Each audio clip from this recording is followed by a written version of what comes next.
Killer. Killer. No. Kilo. Yeah. The envy. Live in the studio. Yeah. You already know what time it is. I see you train. Let's the MVP. The envy. Yeah. The MVP. The MVP. They envy me. Cause I'm MVP. We got the news straight from the source. We got the tea. Yeah, we got the tea. We on the field. We on the court. We in the streets. We in the street. The MVP. The MVP. They envy me. Cause I'm MVP. Yeah. We got the news straight from the source. We got the tea. Yeah, we got the tea. What is up, world? You are tuned in to episode 7 of the MVP show. If you listening, the most valuable podcast. Here with your host, your boy Coach Key, my main man's Train. Behind the ones and twos, we got G. And like I told y'all last episode, we bringing y'all Freeport royalty. So today, in the throne, we got the one and only Yancy Shipp. Everybody give it up for my man Yancy. We appreciate you coming out and spending some time with us.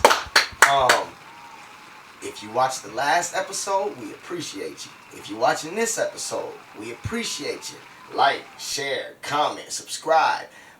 If you paid attention in the last episode, we had a little Easter egg in there. First person to comment, get a shout out. So, shout out Wayne Dang Doodle, a.k.a. Derek, cuz I seen your comment. We shouting you out right now. In it. So, look, we gonna dive into this episode real quick. Last episode, we just talked about the championship, the NBA trades. We brought y'all that new start bench cut. So, you know we bringing it back today. Today. We got a couple hot takes we gonna give y'all like normal. We got the facts of cap because we know that's what y'all want. We gonna bring that start bench cut back because we know that's what y'all want. And then we gonna dive into this interview. But let's start it off with the hot takes. Zay, you wanna say anything before we go? I do, man. I just wanna applaud you with these Hey, intros, man. He got it, bro. Man, got these joints down. I don't practice them, G. They just come out like this, G. Down. You feel me? Yeah. You feel me? That's how, yeah. You know, get a little Wayne introduction. It's off his mind. Hey, we not messing around at all if you ain't caught on yet.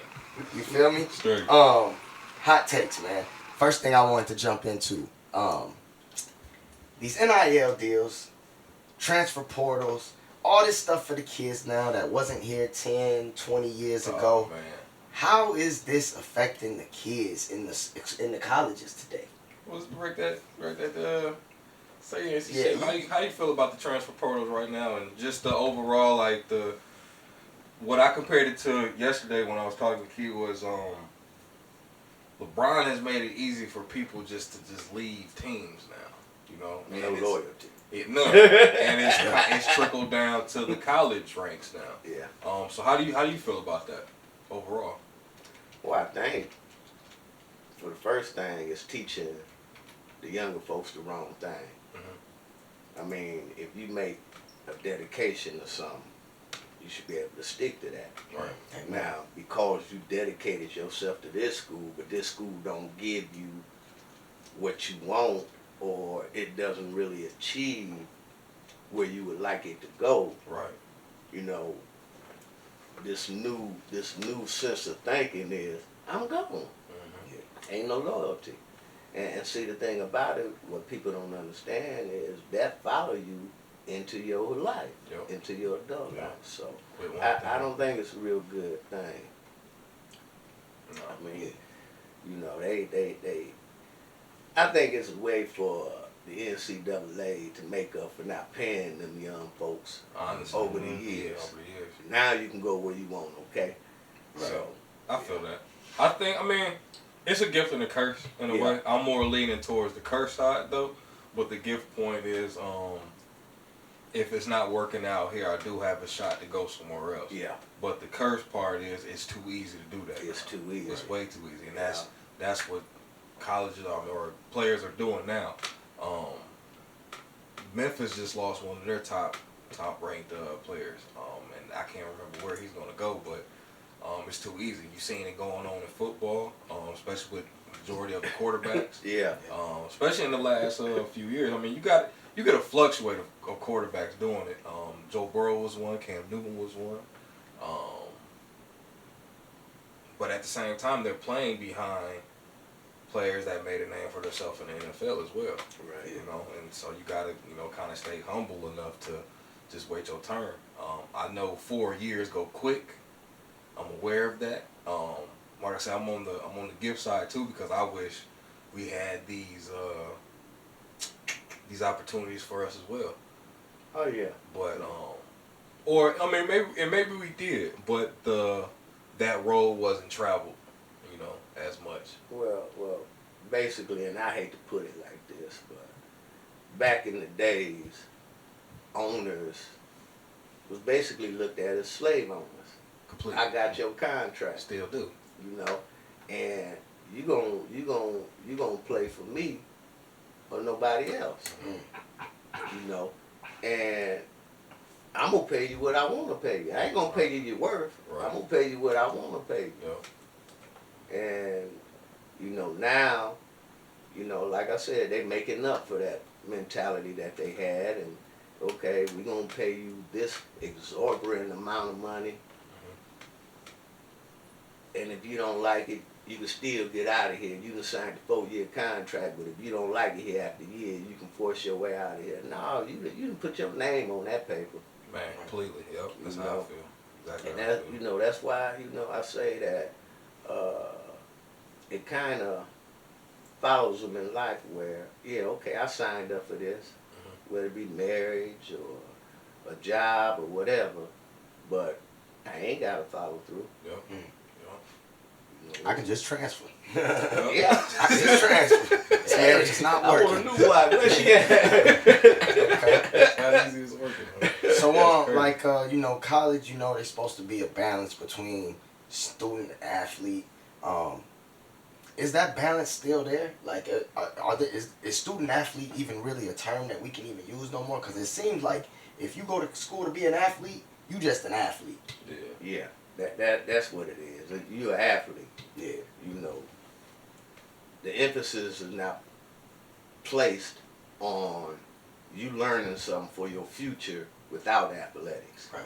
It's placed on we see you in the future in one of these leagues. So that's the way we're going to treat you. Right. Not knowing that, next week you could be in a car accident. Well, who was that boy from Chicago, Jay Williams? Motorcycle accident. Yep. Career gone. Yep. Completely. What was he prepared for after that? Not what he's doing now. Mm-mm. I think it took him some years to get into the NBA analyst. Yeah. Yeah, it took him about at least a decade. Yeah. He wasn't ready for that. That's building him to be one of the greats. Yeah. And that boy was cold. Yeah. One of the reasons I wore 22. One Yeah. of the reasons. One of the reasons. He wasn't prepared. Go ahead, though. No, shout out Duke. That's all I want to say. Shout out Duke. Yeah, but he wasn't prepared. He didn't see himself, and nobody else saw himself outside of basketball. And the thing about it is, what I always tell kids, you got to see yourself outside basketball. Right, yeah.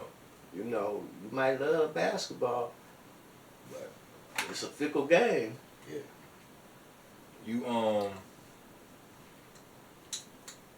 You think just the overall student athlete can get back to that stature, or do you feel like who is that on? Matter of fact, who is it on to bring on that student athlete and make sure that student athlete is staying on top of the thing? Granted, I know it's most definitely a self thing. Only one person can make you thrive, and it should be you. But who's that guiding point? Who's that counselor? Who's that mentor? I think the student athlete is gone, except for high school. See, because you have to be a student in order to graduate and go to college. Right. Yeah. But as far as college, I think it's gone because now it's going to become laborer athlete. Yeah. With the NCAA, talk with the NCAA, but with them, and the court decision saying, okay, y'all got to start paying these athletes because Right. y'all been getting free labor. Completely. So now they not becoming, they not students anymore. Uh-huh. They laborers. Yep. You know, Completely. and once they start getting paid for their labor, hey, them classes ain't got nothing to do with this business Right. here now.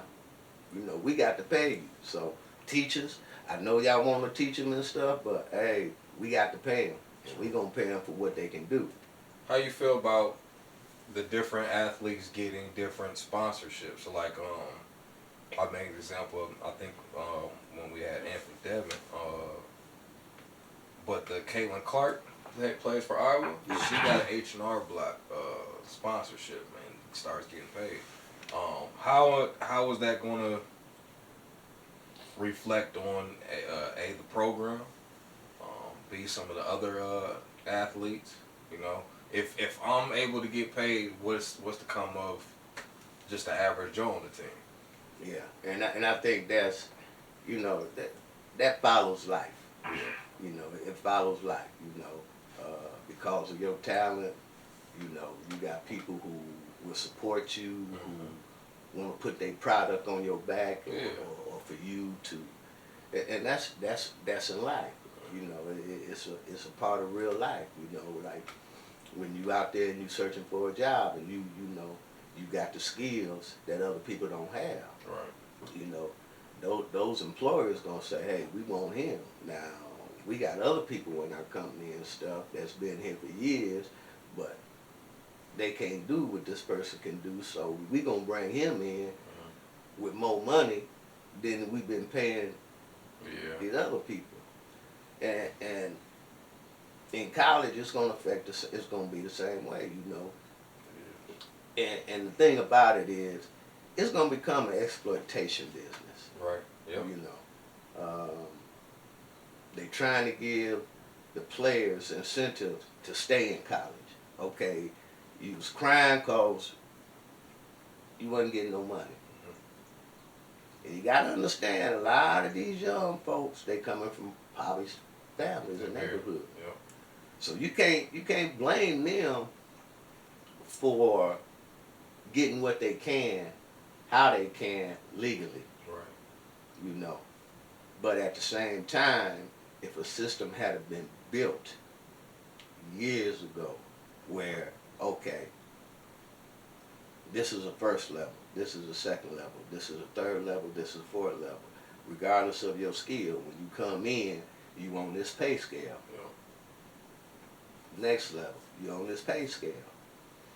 But see, now it's like, it's the open market now. It just, hey, you got skills, you got some skills. Some. Yep. Okay. You go ahead and get you a contract with a shoe company or whatever and stuff. We'll give you a little stipend. You know, we'll look out for you. You know, well, but the thing about it is, I think it's gonna tear up a little unity among players. Yeah, that's basically what I was kind of asking. Though. Yeah, it is, because I'm here. I've been here 4 years. I done worked my tail off. This young freshman come in. Now he got endorsement deals. Yeah. You know, and I got a possibility that I'm gonna go to the NBA. But you know, I ain't gonna be no high draft pick. But they saying that this young fella gonna be a high draft pick. Overshadow. Yeah. So now I'm looking at it like he ain't even put in no work. Right. Yeah. Kind of like the league. Yeah. Yep. Okay. Kind of like the league.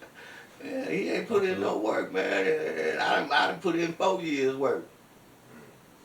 So I mean, like you say, it's a curse and it's a blessing, but Yeah. they gonna have to find a way to work it out. They got to though. Yeah. They literally have to. Otherwise, it's gonna become a mess. Yeah. Yeah. Speaking about the league, man. NBA playoffs are in full effect. What a great weekend. Man, y'all been paying attention, right? I have. I don't watch it. No. No, No. not at all. Not at all. I quit watching sports. What's the reason? I just Be deep. I don't think the sports is what it used to be. Not at all. Not at all. You know, True. and to me, it's like, how should I put that? It's like they putting on a show for us. It's entertainment and stuff. It's entertainment, and me myself, if I'm gonna be entertained, I'm gonna find my own entertainment. Like the last 2 weeks, I've been watching a lot of black documentaries. Right. Week before that, I was watching old cowboy movies. I forgot how good the outlaw Josie Wells is. Man, I watched that again. Man, y'all watched that though? No. Oh man, Clint Eastwood. Yeah. Go watch it. Classic. The outlaw Josie Wells. But like I say, you know, I used to watch news all the time, but now it ain't nothing but bad news on it. Completely. You know what I'm saying? I don't want to hear about bad in the world, cause you know that's gonna dampen my spirit. Like, damn, ain't no good. You know, it's people who done things that's good and stuff, but they don't get reported on. Mm-hmm. You know, they won't, and then it's so fractured with politicians and stuff. You know, one news channel, they giving you this side of the news, the other news channel giving you this side of the news, but ain't nobody giving you right down the middle. The real news. Mm-hmm. You know, let you make your own opinion about what's going on. Feel that. And so I said, man, I'm gonna start watching. I started downloading old movies and, like I said, documentary, black documentary, and I done turned off the sports. My partner come over the other night. It was a fight on Saturday. I forgot who he said was fighting. Spence probably. Yup, that's sure who he said. Straight. He said, you got to fight Dame. I said, man, I ain't watching no fight. Cause you know I got this program. I can get pay-per-view any channel free. I might tell y'all about what it is. We're gonna do that off y'all read my house now. We're gonna do that off But anyway, you know, I like, no, I ain't watching no boxing, man. Matter of fact, I was watching Unforgiven then. Word. Clint Eastwood. Okay. I seen that one. Yeah. Classic. Yeah. Yeah, but I'm sorry, I ain't watching sports. No wrong with that. All right, so now let me ask y'all two then. No wrong with that. Biggest surprise from the playoffs so far? Jordan Poole. Yeah. Jordan Poole. I haven't been paying close attention to the playoffs. No. Nah. No. All right. Well, just between you and you then. Yeah, Jordan Poole, that's not a bad take though. Jordan Poole. I was scrolling the other morning and I seen just like to our start bench cut, they put 4 up and they just said 1 gotta go, right? So we asked y'all, then we'll go ahead and go to the next segment. But if you had to take one off between Anthony Edwards, Jordan Poole, Tyler Hero, I think the other one was Tyrese Maxey. Who gotta go? Man, it's automatically it's gonna be between I'll say Hero. Maxey and Hero. It's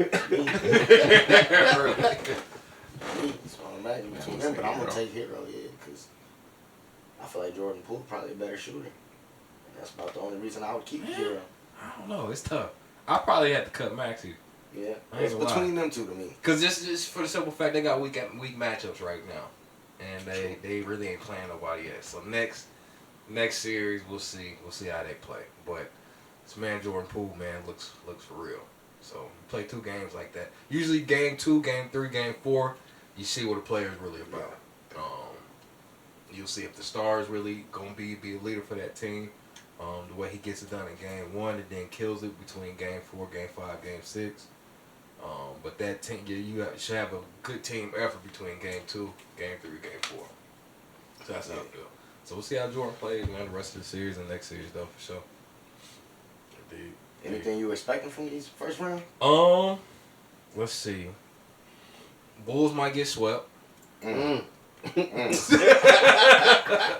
So I'm kind of hurt by that. Yeah, they was high on the Bulls too the last time I checked. They was, and then right after All-Star break, man, they hit a slump. They had Lonzo and Caruso go down for a minute, and Caruso came back, but Lonzo's done for the season, so that kind of put a damper on the season in a way. Denver probably, if they don't get this next game 3, they'll probably get swept. Not Denver. Not the joke them. Yeah, Joker just looking like a joker right now. Not the Joker right now. Draymond had him locked up for something. Yes. Draymond a good defender. Yeah. See, a lot of people don't give him credit for that. No, not at all. They usually don't. Right. Draymond is really the glue to that team. Yeah. And nobody ever gives, like you said, nobody ever gives them the effort. Yeah. You kind of seen how much they missed him though throughout the season though as well. His stat line from that game was not impressive at all. But if you watch that game, You know, every single play he was involved in. eye test. Yeah. Eye test. Every Eye single test. play. Well, other than that, Steph killing. The Stars is doing their thing. I expect before we go, I expect the Nets to win the Celtics series. I don't know how that's gonna be possible because Celtics is tough. Kyrie was going crazy. Kyrie gave the defensive player of the year 40 something. Yeah. Here, And take he this gave the with crowd you. a couple parties. Yeah, straight up. So I don't know how much defense he got to stop that, but Shout out, Duke. you got to, man. You Yeah. got to. Jason Tatum with that last second shot. There's a lot of Duke products Shout man, out, killing Duke. this weekend. And this week. But yeah, other than that, man, I'm keeping my eye on the Memphis and the Minnesota series. I love Patrick Beverly. Man, the Love energy Patrick he Beverly. bring. Yeah. That's a veteran now. For real. Well, other than that, man, the playoffs is dope. That's honestly, man, the only thing that's on TV, if I tell you the truth. And that's gonna be off soon, so I'm gonna be right with y'all not watching nothing. So. Hey, I got some docs now. Let me know. I might need them. Yeah, we might have to get in that playoff environment ourselves. We just might have to. Just might. All right, man. We gonna wrap this. We gonna wrap this segment up. We gonna come right back, man. We gonna bring y'all that Facts of Cap Start Bench Cut. Like I said, man, this is the MVP show. Stay around, man. We got more for you.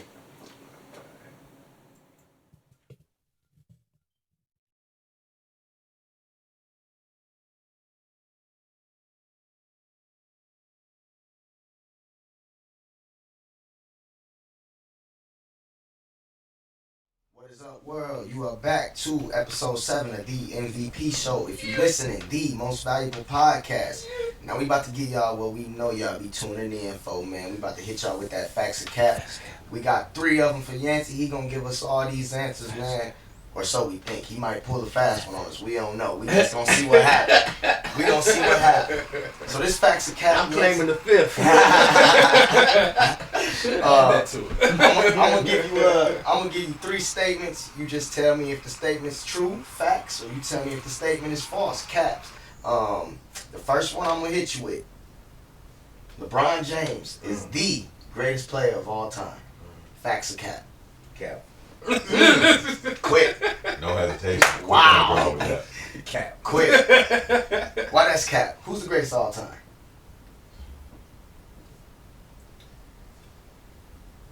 The thing about who the greatest of all time, you can't decide who it is. Now, is LeBron James the greatest of this era? Yeah, no question. Yeah. Michael Jordan was the greatest of his era. No question. Kareem Abdul-Jabbar, greatest of his era. No question. Bill Russell, one of the greatest of his era. See, the thing with saying who the greatest of all time is you're going to get different opinions from the people who was in different eras. Yeah. Completely. Every You time. know, see, the young people, that's all they see is LeBron. So, of course, LeBron is the greatest. Middle-aged people, my age and stuff, you seen Jordan. So you look to say Jordan. But I remember when the young Kareem come in and he had a sky hook that was unstoppable. Yeah. Probably the most unstoppable move. Unstoppable move in the That's in the only NBA. unstoppable move ever. Yeah. Yeah. And I think LeBron just overtook his scoring title, or he might be close to it. So they ain't never did this in the history of NBA. They've never added up the overall points you got in the season and the overall points you got in the postseason. In the postseason. They've never done that. You know, they got new stats just for LeBron. Just. Yeah. Okay. Okay. LeBron Okay. So I've never. No, he hasn't done it yet. I think he might be like this age has sat down this many times in a playoff game. Yeah, nobody ever. So yeah, he got like 2,000 some points left, maybe Okay. somewhere between 15,000. I mean not 15,000, 1,500 and 2,000. Yeah. But that's why, you know, that's the simple reason why I say that got to be capped. There you go. Ain't nothing wrong with that. I'm all in agreement. And he said it's hard to debate the greatest. Well, that's good because I got another question. That's the greatest. Usain Bolt is the greatest runner of all time. Facts or cap?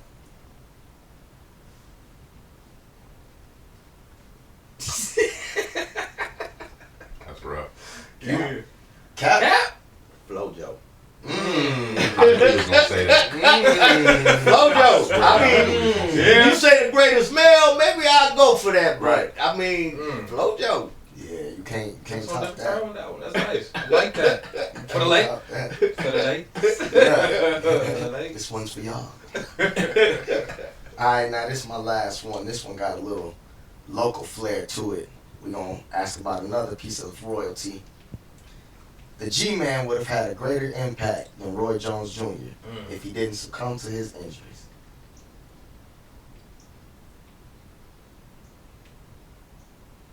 Facts, cap.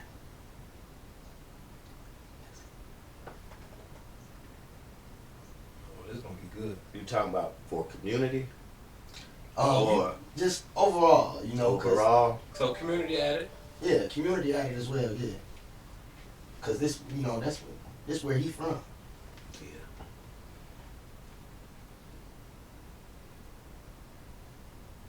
Man, I love Gerald. I love, I have to say that's Cal. What did Roy Jones have? Yeah. What was the difference? Roy Jones, and I don't know, Gerald might have got this later on in his career, but Roy Jones,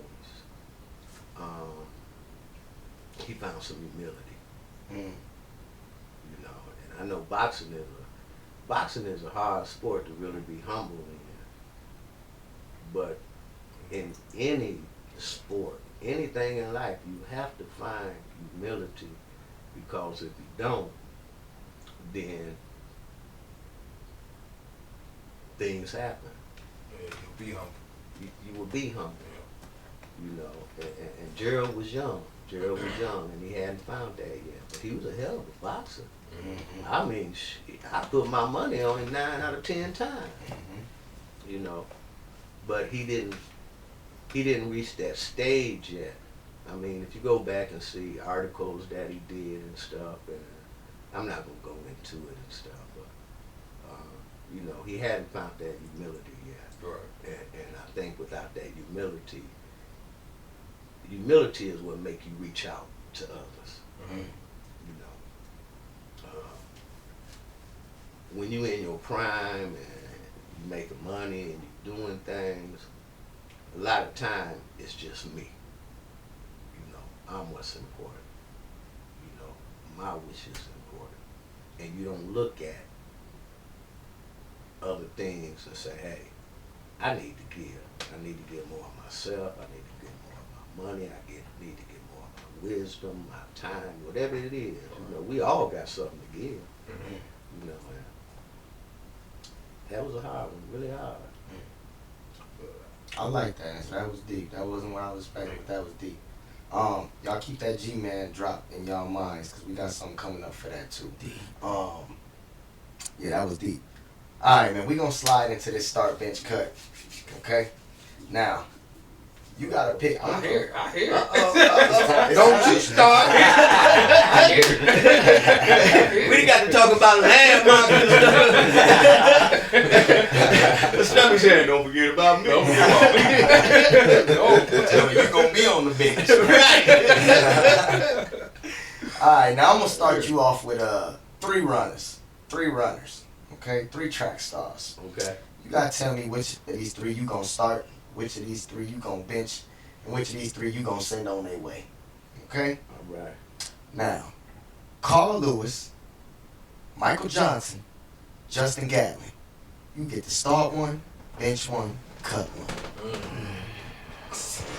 He sat up. That's the first time you switched your seasons. I'm starting Carl Lewis. Okay. And the reason I'm starting him is because he giving me more than just running. Yep. Woo. Who say the other two was? Took him back with that. Michael Johnson and Justin Gatlin. Michael Johnson got to be on my bench. Gatlin, I love you, boy. You were fast, but I'm going to see how fast you can run on out of here. Sent him on his way. I like that a lot. All right, now, I'm going to give you 3 basketball players this time. Okay, 3 big men. Wilt Chamberlain, Shaquille O'Neal, Kareem Abdul-Jabbar. Start one, bench one, cut one. Well, you know Kareem gonna start. You ain't got no choice but to, huh? Kareem gonna start. Because he gonna give me my defense and my offense. Mm-hmm.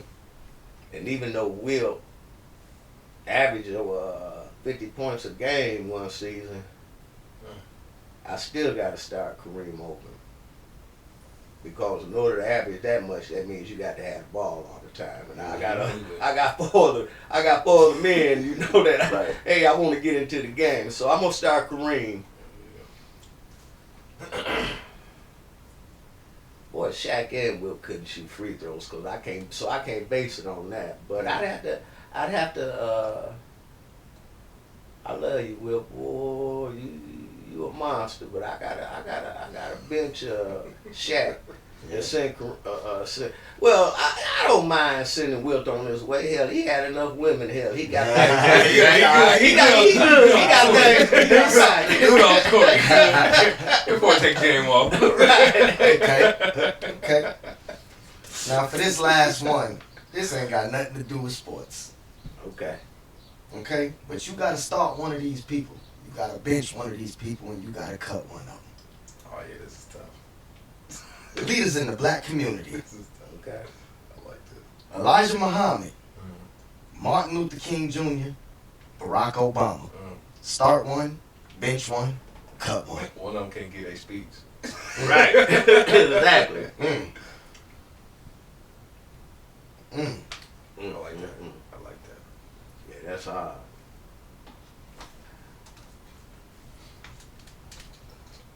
You say the best one for last, y'all. Yeah. You ain't never lied on that one. Look, I'm gonna have to turn my hat around on that. I had to start Martin.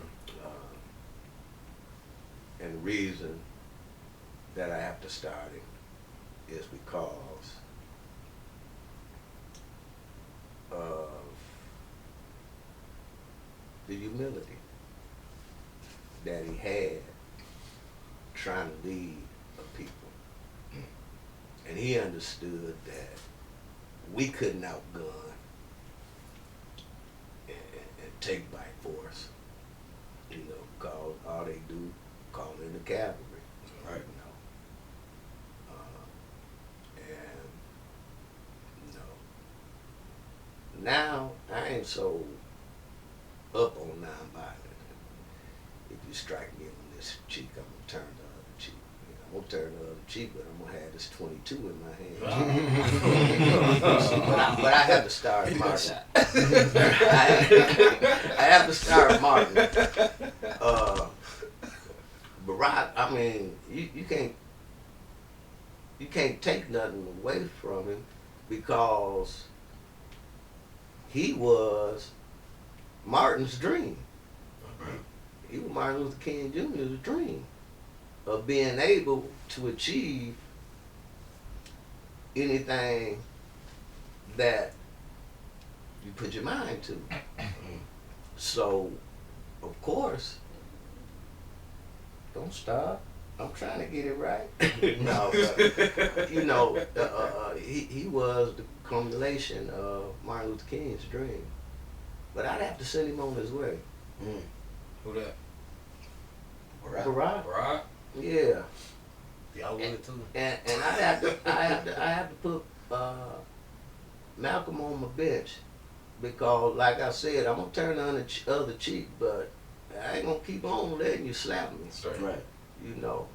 And later on in his life, he started realizing that he was being fed lies by his leader. That's why I said too. I didn't say Malcolm. I said Elijah. I said Elijah Muhammad. I didn't say Malcolm. Oh, you didn't say Malcolm. You said Elijah. Yeah. Oh, Elijah. Send Elijah on his way. I knew you told him that he was getting cut. Yeah. Send Elijah on his way. Because you ain't going to tell me how to act and you don't know how to act. You know. You know what I'm saying? You got all these young girls and you telling me that, you know, I'm supposed to do. No, man. Come on, show me by example. Real, honestly. Okay, so we put Barack, come on back here. Come on yeah, have a seat with us. I feel it. Yeah, Elijah got to go. I did Elijah. But not his teachings. Not all his teaching. No. Okay. But him as a person. Mm. His character. Because, you know, you just can't have a person telling you that you need to discipline yourself. Right. Yeah. But I'm not disciplined. Yeah. You know, I can live my life any way I want to, but you gotta humble yourself and you gotta, you know, you gotta do this and stuff. I mean, it's good advice and stuff, but show me by example. Completely. Yeah, he gotta go. He gotta go. Alright, man, we gonna wrap that up real quick, man. We gonna take our last break, man, and then we gonna come back and we gonna bring y'all what y'all waited around for, man. The interview with Yancy. This is the MVP show. Thanks for staying around this long. We'll be right back. 62 minutes. Yes.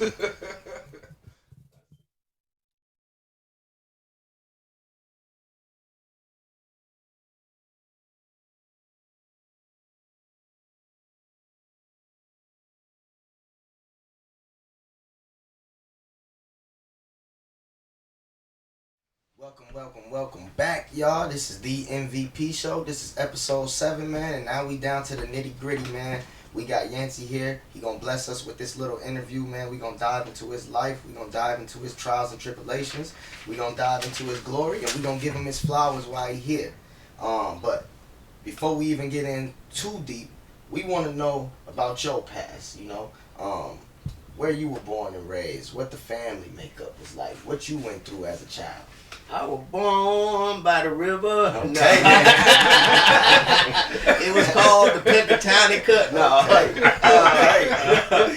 In a little town. Right. Nah, I was born and raised in Freeport. I had 2 older brothers and a younger sister. My mom. Never really got to know my father. Came up,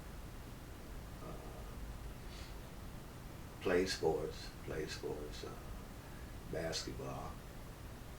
basketball and track, 7th, 8th grade, 9th grade. I didn't play football because I went out in 7th grade and they started somebody ahead of me who wasn't better than me. So I said, I'm not going to play football no more. Started playing football again in 10th grade. That's because my best friend Ronnie Collier told me that he'd pay for the uniform fee. So I said, okay, I'll try it. Shout out Ronnie. You know, I lettered in that. Basketball, I played all the way up until 11th grade, and then I quit that. You know, it just different mentalities back then, you know. Right. See, when you're young, they play the best. When you get older, it's attachments to Politics. Yeah.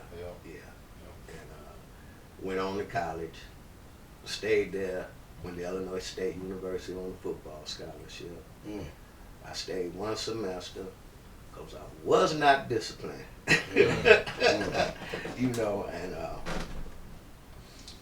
I was skipping classes. I was down in a game room playing pool, hustling, and just doing everything that when you're away from home and you ain't got no supervision. So I joined the Army. What year did you go to before you go to the Army? What year did you go to college? When did you graduate? 78. Okay, so you graduated in 77? Nope, I graduated in 78. I graduated June 78. I went to college August 78. Okay. All right. Right off the bat. Yeah. Had the summer, worked for the summer, and off to college. Like I said, I wasn't ready for it. So before we go too deep though, but you were a killer of a high jump artiste. Oh yeah, I loved it. You know what? Funny story.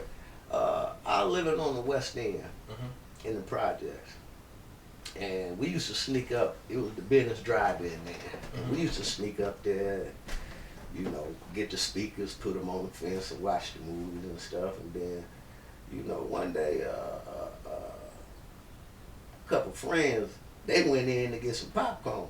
So when they went in to get the popcorn, the manager said, "Hey, I know you ain't no cars coming here with you." So we started breaking, We went down in a little old bullpen, and straight down from it. They still got it there. It's a little park, but ain't no fence around it now. But it was a fence, about that high there. And I was probably about 7 years old, and we were sitting inside the fence on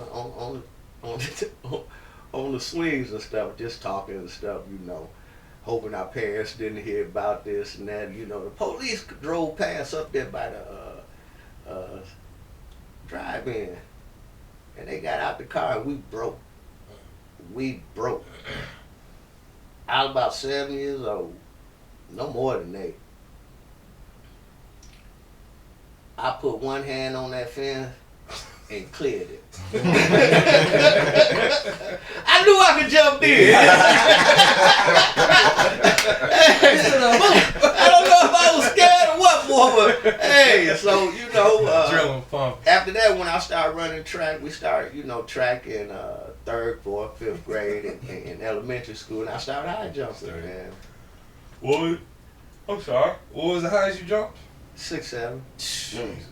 Yeah, 6'7". I remember, man, me and Gail Olsen, boy, we used to have it out. Y'all don't know who Gail Olsen is, do you? No. Gail Olsen in World Book of Records. He the only high jumper. He's from Sycamore. He stood about, Gail was probably about 6'8", something like that. But he the only jumper in the world to jump 7 feet off his left leg and his right leg. When he went to college, he was jumping 7'4". He went to Illinois. Word. He was jumping 7'4". He won state. He was 6'8"? Yep. He was jumping 7'4". And when he went to Illinois, he tore up a knee. He tore up a jumping knee. Word. So he just started jumping, after he rehabbed and stuff, he started jumping off his right leg, and he in the World Book of Records now for the only person to jump clear 7 foot off his left and right. But me and him, man, when it was my senior year, and we was battling at the regionals, man. We finna go downstate, and it was just me and him. So we going. I made 6'6". Now I'm looking for 6'8". I'm not saying I'm gonna get 6'8". That's the record and stuff. Me and him talking and stuff, and he gave me some advice, back when I first started jumping again. He said, "Man, start letting it off on the takeoff." So that's what I started doing. Man, I let him talk me into, we can clear 6'6". And when I cleared 6'6", man, my coach now said, "Man, you had about that much room, man." I let him talk me into going to 6'10". Hey, but I almost had it. Man, my first jump, I cleared it and didn't kick my heels quick enough. And my heels caught it. After that, I bulldozed through the other 2 times. Yeah, man. Damn. See, what y'all skip? Y'all skip 6'9"? Mm-hmm. Really? Yeah. I just want to clear up the See, space. when you feeling good, you try to, Yeah. cause the more you jump, it take out. Right. Right. Okay, So, with my coaches telling me how good I went past 6'6", I like, man, yeah. And when he said, let's go sit. Because he actually didn't start jumping here till 6'5". Oh, he didn't. Yeah. Dang. I started jumping at 6. That's when I used to start. But, you have other people who I think the starting is 5'8", something like that. Right. But, the jumpers really hold off and let the other ones work off. But yeah, man, I thought I had it. Thought I had it, but hey, don't let folks talk you into something you ain't. No, not really at all. do. Not at all. I'm looking for 6'8". He done talked me into 6'10". No. Yeah. No, not at all. But yeah, after college, like I said, I high jumped out. I lettered 3 years, my sophomore year. Sophomore year, junior and senior, I went downstate all 3 years. Oh, really? For a track? Yeah. Nice. Yeah, Nice. Then you got the scholarship for football then, huh? yeah. Not for track. Not for track, not for basketball, not for football. And see, my first love was basketball. Right. But I knew basketball wasn't going to get me nowhere. And I knew track really wasn't going to get me nowhere because a 6'8" high jumper, 6'7" high jumper and stuff, that's average in college. Oh, really? You looking at 6'10", 7-foot jumpers. I could have went somewhere and competed. But football was my main love. And people told me I was good at football. But, I was a little old scat back. I was okay. I could catch, I could run. I played both defense and offense. Okay. I stayed in the whole game because I was returning kicks, punts, playing defense, playing offense. So, yeah, I went to Illinois State, and like I said, I joined the Army after that because I knew I wasn't going to make it. And see, the thing about it, I didn't want to go home and start living in the house with my mama after the opportunity to get out the house. Right. So I went to the Army, gave them 3 years, came back. Now, my intention was to go back to college. Right. But when I was in the Army, I had a tumor in my leg, and they took that out. And, now, football and everything else just became disillusioned. Right. And I come back in, got a job with the sheriff department, so hell, I'm making good money. Right. Man. So I forget, I'm 22 years old when I started working there, and I'm making $30,000 a year, starting out. I'm like, man, yeah, I can do this. Yeah. But and I moved up through the ranks there. I became the first black road deputy and the first black investigator. And but it never was my calling. I mean, it was good money, but I didn't like locking up my own. Right. And I wasn't getting pleasure out of it. And for 10 years, man, I like Moses. I went out into the desert, and I had my trials and tribulations, caught up on them drugs, man. And one night I went to sleep, man, after 10 years in that desert. And I told God, I said, I've been reading the Bible. I said, I believe who you are. I said, you just got to show me. And he showed me. Not to backtrack you, because I almost definitely want to key in on what you were just about to get into. But you said you had no discipline going into your freshman year of college. Nah. What's some key points, man, that you could hit on to express what kids need to look for going into college now? Kids need to build a work ethic, And when I say work ethic, a lot of them think, well, he talking about just the sport. No, work ethic is life. Discipline yourself to get up. Discipline yourself to go to school. Discipline yourself that when you in class, you there to learn. See, because what I tell the kids now is, hey, you ain't gonna graduate unless you pass that class.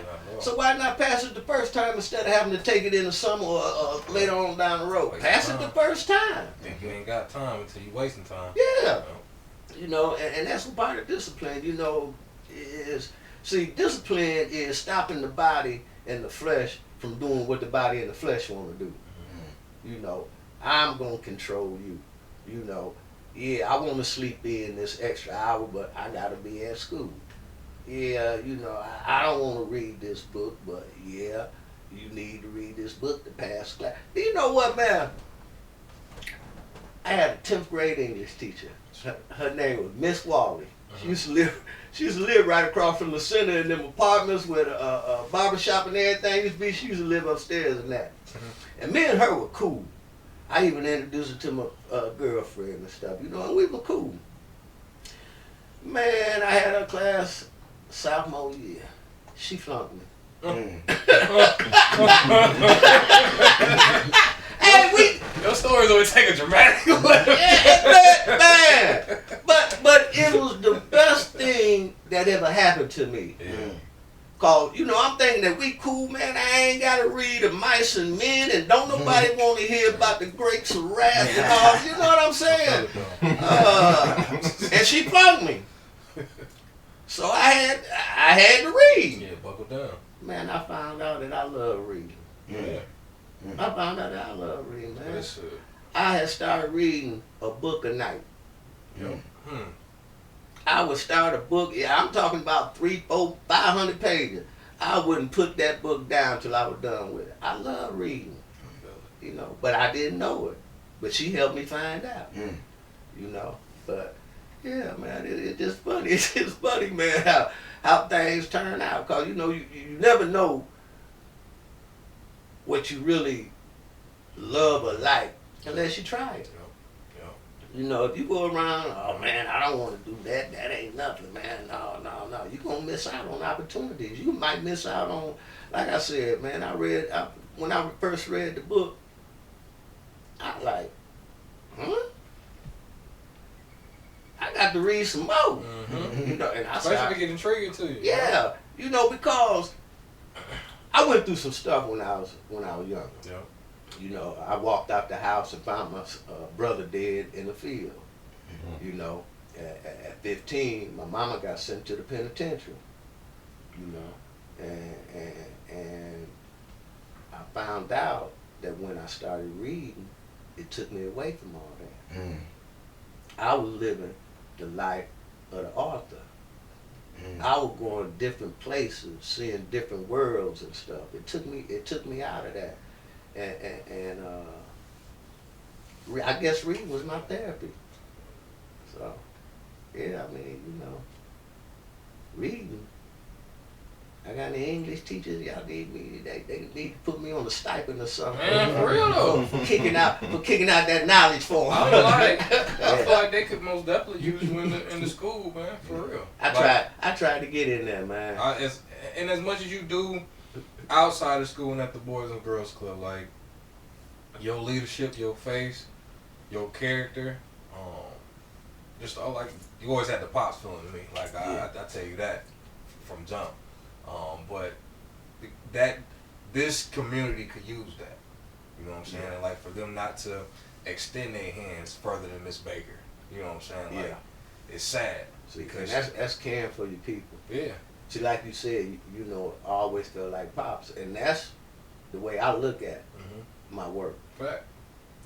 Every kid to come in that center, I look at as my child. Fact. You know, and it's just like I raised a house full. Each child need different kind of love. Some need stern because they know better. Some need understanding and compassion and stuff, and that's just. You know, not just with the kids, but with anybody in particular. You know, with anybody in particular. And I think that some of our men has lost or suppressed their ability to reach out and touch and be compassionate and be a father and show people love. You know, day and age now, man, you got, and I'm sorry to say it, but you got a lot of grown folks that they look out for me and mine. And as long as me and mine okay, the world okay. But that ain't the way it is. Right. You know, because you ain't gonna be able to stay in no cave. You know, you gotta venture out. And the world that you venturing out to, you could have had an impact on, but you chose to just sit in the cave. You know. But I'm going somewhere totally different now. So. No, that's perfect. I wanted to ask you, you said, you know, you had worked for the police force, and then you after that you went off into the desert. That's what you called it. What led you from down that path to down this path? Money. Mm. I was young, 22 years old. I was making money. And when you're making money, at 22, you start partying. Yeah. Going to the clubs.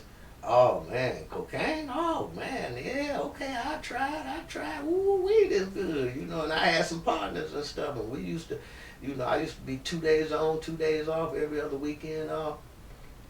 And when I was off, I used to go to the club, and we have a case of beer and a couple of half pints and 2-3 bags of cocaine, and we tooed and we drank and we partied and had a good time, and it wasn't no problems because I had the money and stuff, and it led to something else.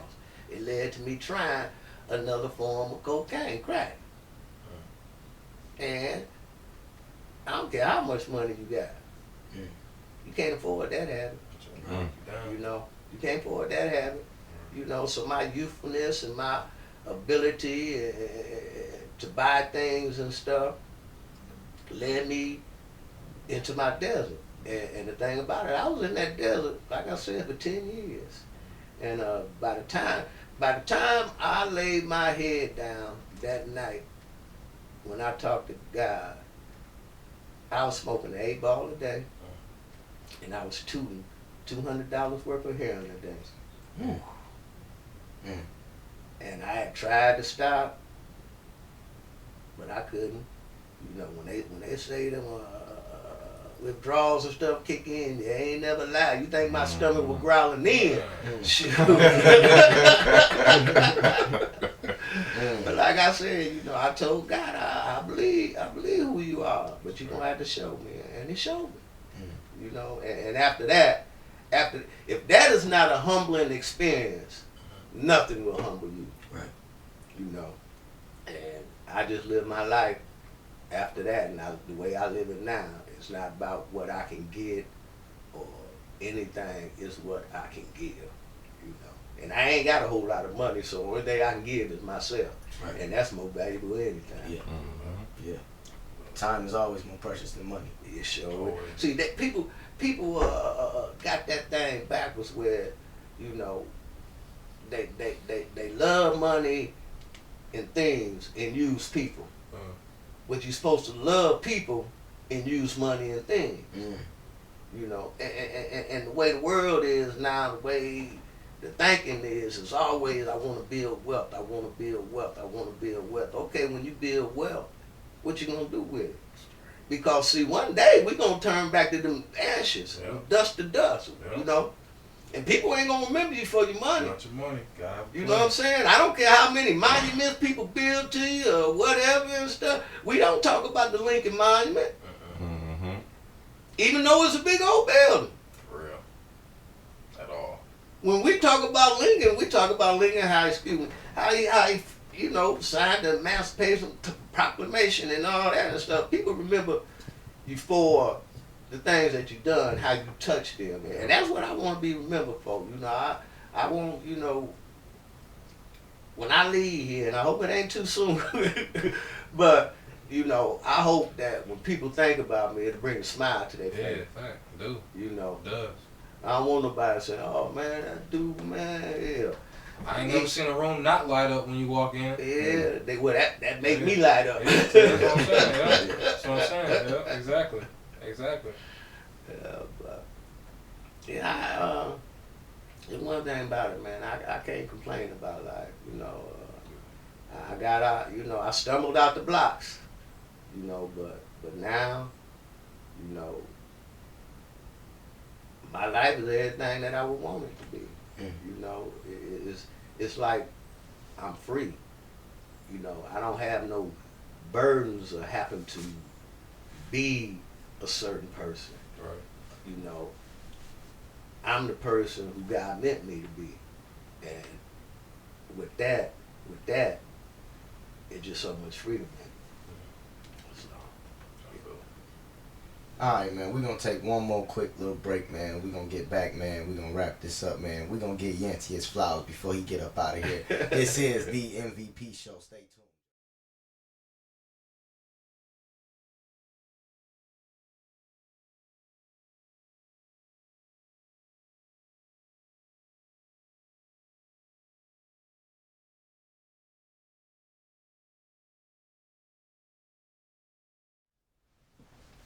Welcome back. This is the MVP show. We bringing you back episode 7. We still got Yancy here. And I'm gonna dive right in. So you said you was out there in the desert. You got out the desert. You got back to lush land, green pastures. green pastures. How did you fall into finding your purpose? It came as a surprise. When ain't gonna say when God delivered me from the drugs and alcohol and stuff, you know, I started being more of a father. And so on the weekend, my sons, Boo, Corell, and Steve, they was down at the Boys and Girls Club in the little league, in the basketball league. So I went down there and I went to watch them. But I volunteered. They said they needed a ref. I said, okay, I'll ref, you know, and I started doing that. And, you know, I enjoyed it and stuff. And then one day, Pastor Collins, he seen me. Now, this is the funny part. He said, you ready for that job? I like, yeah. He said, all right, come see me. Now, years before, I had been hounding him. Hey, Pastor Collins, you know, hey, I want a job. Yeah, I want a job. No, you ain't ready yet. You know, hey, I want a job. You know, and I had quit thinking like that. You know, I was, now what I was doing was, I was just focusing on God and being the best father that I could. And, you know, he noticed me. You know, he noticed me when I started coming down there volunteering and stuff. And when they hired me, you know, there's a saying that if you ever find a job that you love, you'll never have to work a day in your life. I ain't worked a day since '99. 23 years. Yeah. Greatness. Yeah. Yeah. And so, you know, it's when you first start doing it, you don't look at it as your purpose or your calling and stuff. You know, I mean, first time that I started coaching y'all and stuff, you know, and taking y'all over to Rockford and stuff like that, man. And I had to pray. You know, I was like, Lord, why did you put me in this young man's life? You know, and what it was, you know, what I let them know is I don't care about winning or losing. I want to see character. You know, I want you to be the same person after a loss as you are after a win. You know, when you can do that, then you're ready for life. Because ups and downs ain't going to change who you are. You know, you've already determined who you are. And there's no outside influence that's going to change that. You know, once you start. And that's just all I've been doing, man. You know, just reaching out. So you would say your life is dedicated to community service now, huh? Yeah. Yeah. I didn't, you know, I had said something on Facebook one time, and it was like when I was young, I used to believe that I could fly. I mean, I used to have dreams of flying and stuff, man. But as I grew older, that dream faded from me, you know. And as I come along life path, I began to understand that it wasn't in God's will for me to fly, but for me to help others fly. Be the spark, You know, to be the one to uplift somebody who don't think highly of themselves, you know, who's going through problems at home or at school, or you know, and that's why I do what I do. You know, We appreciate you for it. oh, man. If you haven't coached us, which you've coached all of us probably before, you've also coached my kids before. You know what I mean? Yeah. You coached his kids before, Yeah. so generations that you've touched, and we all appreciate it. Not one bad word we can say about you. Well, y'all could, but because it's like to me, it's always been you, my pops, and those that was around you guys at those times. You guys were like the pillars of the village. You know, you guys were holding everything together and making sure. You know every kid by name. You know what I'm saying? Like every kid. You know? What the Lord said, I know my sheep by name. Yeah, for real. And like for for us to even grow up in that, and then on the back end of that, you're still doing it. You know, and when I even worked with you, you know what I'm saying, just to see it, like you helped me get to the spot that I'm in right now. Like you make it easy for me to talk to kids. Yeah. You know, and I don't think you've ever known like your caliber around here, man. And like we appreciate that. You know what I'm saying? It doesn't go unseen at all, you know, or unnoticed. You know, like we notice it, and this is why we wanted to bring you in today and let you know, like, man, thank you for all of that. You know? Thank you. It's just one piece of advice. Whatever you do it from the heart. Yeah. You can't go wrong there. Yeah. You know. When I started working there, man, you said something that stuck with me, and we talked about it a little bit yesterday. But your quote, man, you said, "Reach one, teach one." Reach one, teach one. Speak on that. You got to reach out, and you have to use, like I said, your heart. You got to use your heart to find out where that kid, or even that person, even if it's another grown person, you got to find out where they are. See, that's the reach. You got to reach and find them. And then when you find them, you encourage them to what they want to be, where they want to go, to be in control of their life. That's to teach. It's not a classroom thing, it's a compassionate thing, where, I'll give you an example. Anthony, Deadman. He touching them athletes. He ain't touching them as a coach. He touching them as a person. See, God puts us in positions. And the reason that he puts us in position is to touch and reach out. Not as a coach, but as a person. It's easy to coach. Yeah. You know, it's easy to coach. Yeah, I want to win. You ain't doing what I needed you to do to win. Have a seat. That's coaching. Sports is easy though. Sports is easy. But see, as a coach, when you say, man, you ain't playing like you usually do, man. You know, it's something the problem.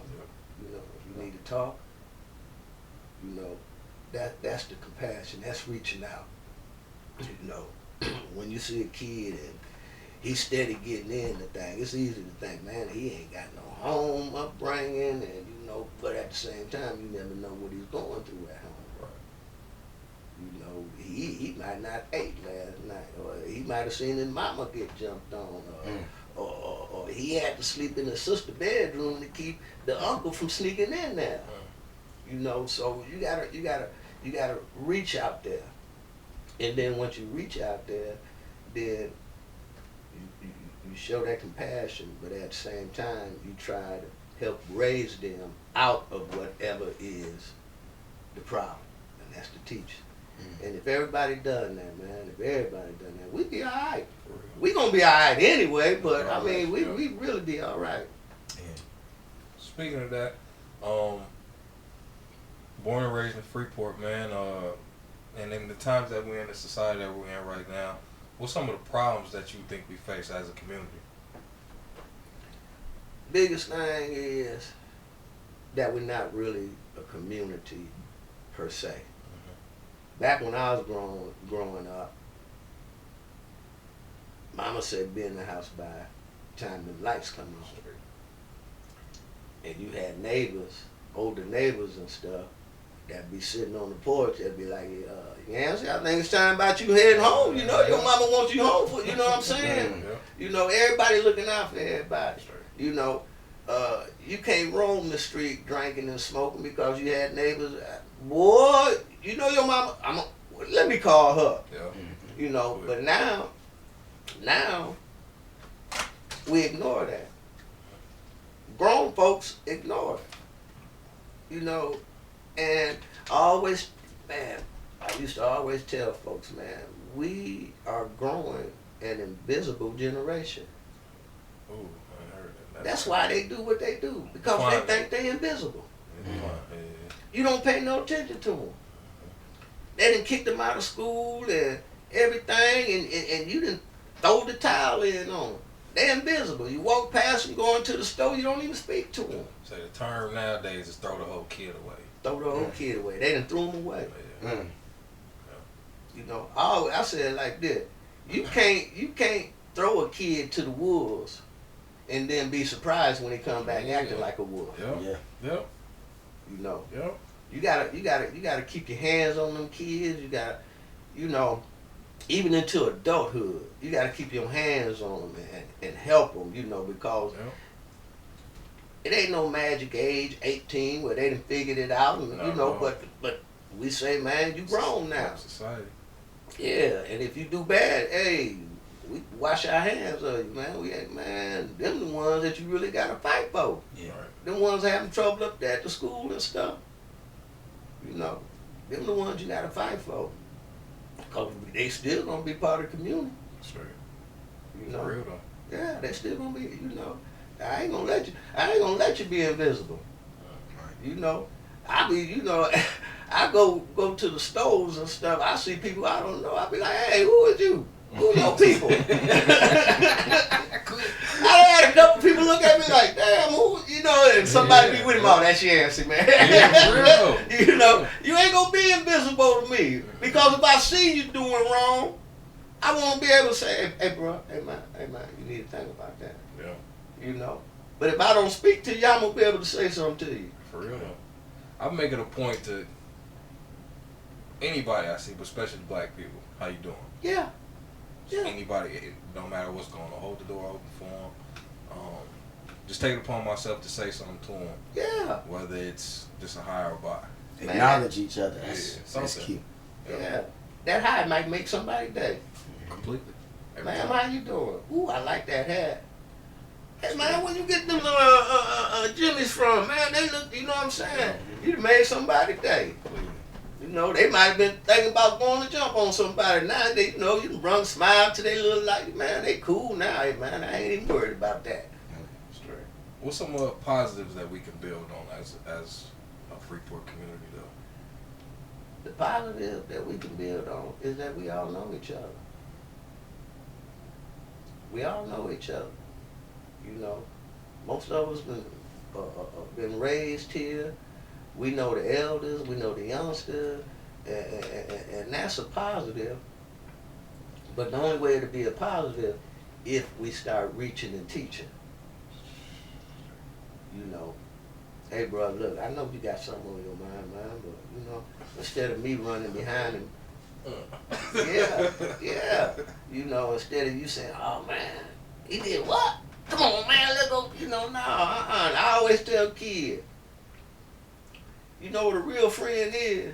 A real friend is the person that tell you what you don't want to hear when you should hear it.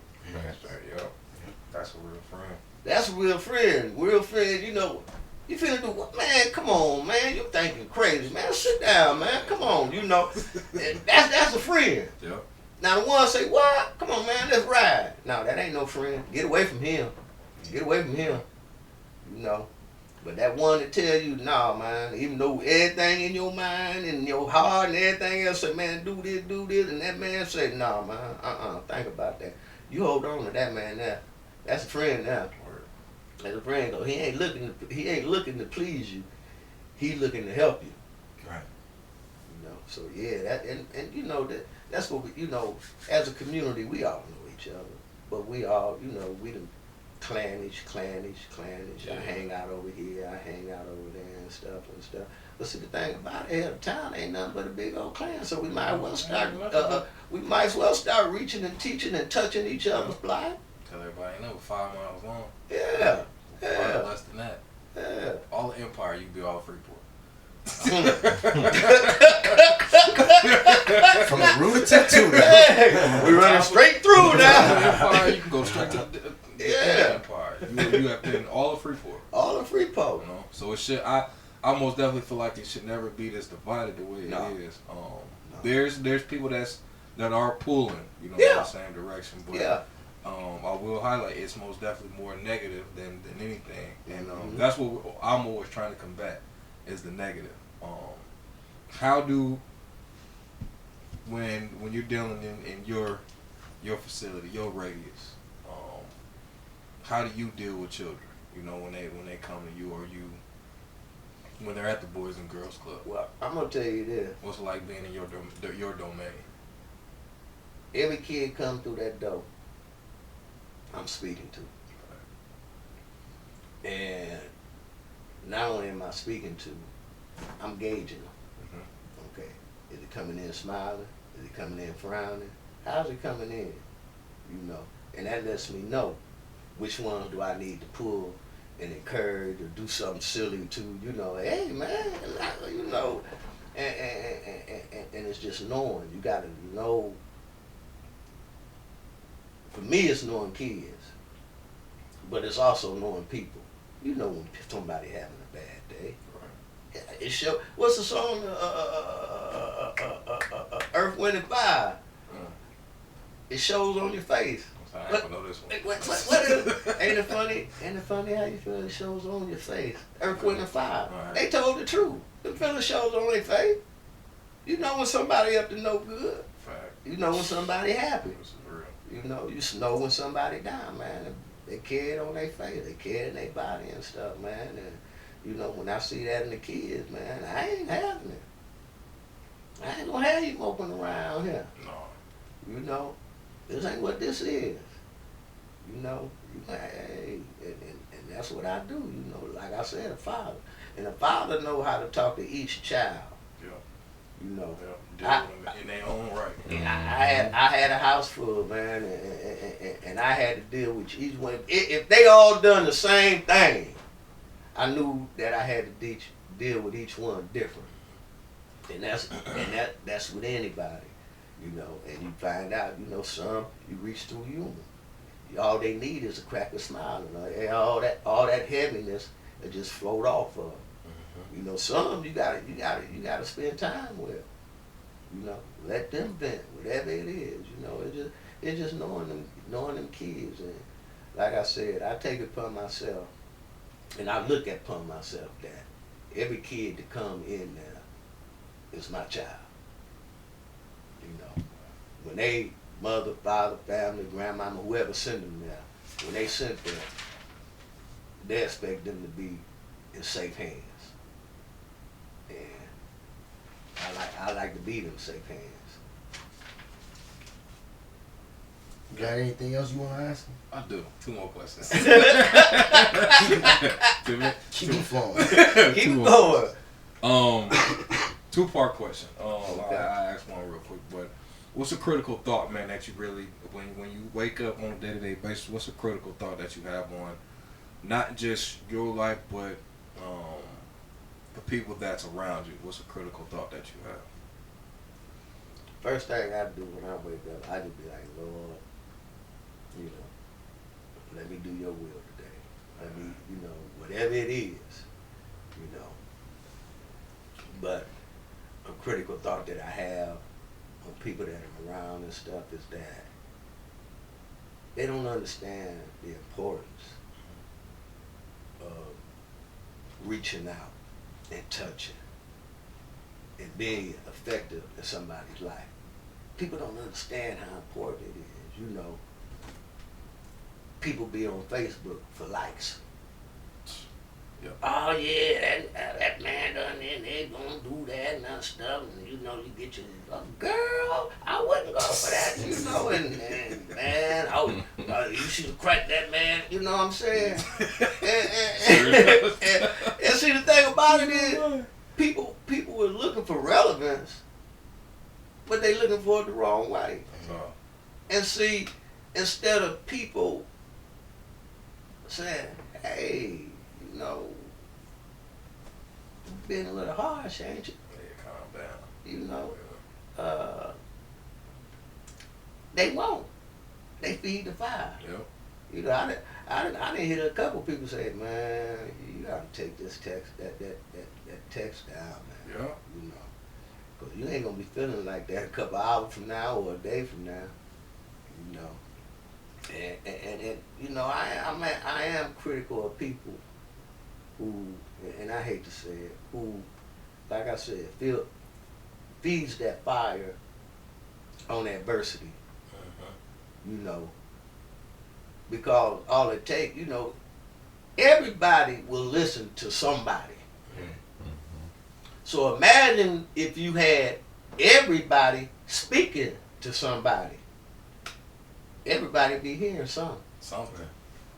And if everybody was speaking the same thing, encouragement, man, could you imagine how that would be? One of the most beautiful butterfly effects. Man. Yeah. Man. You know, and to me, it ain't hard. No. You know, but some people it's hard, and you know, I wonder why. Why is it so hard?